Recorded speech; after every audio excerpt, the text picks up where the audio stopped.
Kampir qoqilib sudralib, necha bor peshonasini devorlarga urib, qontalash panjalarining zirqirashiga ham qaramay o'z go'shasiga yetib kelib, zinapoyalardan asta-asta pastga tushdi-da, bolani ko'rpachaga yotqizdi.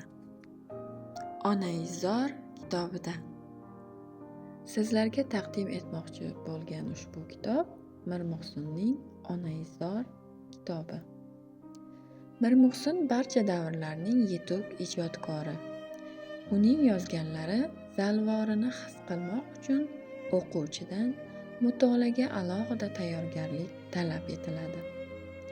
Yozuvchining Onaizor nomli mazkur hikoyalar to'plamiga biz uning chet el afkor ommasi hayotidan olingan asarlarini ham jamladik. Bu hikoyalar inson zotining turfa fe'li, murakkab xarakteri, ayanchli taqdiridan so'zlaydi. Bu hikoyalar insonning inson ustidan hukmronligi, mustabid tuzum jabrini tortgan jabrdiydalar taqdiridan so'zlaydi.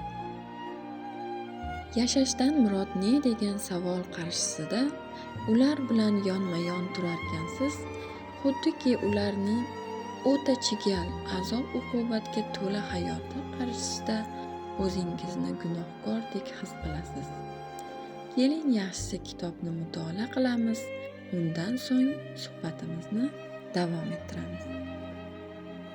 Aziz kitobxon, ushbu kitobni o'qish istagida bo'lsangiz, Do'stlik tuman axborot kutubxona markazimizga tashrif buyuring va mutolaa zavqidan bahramand bo'ling. E'tiboringiz uchun rahmat.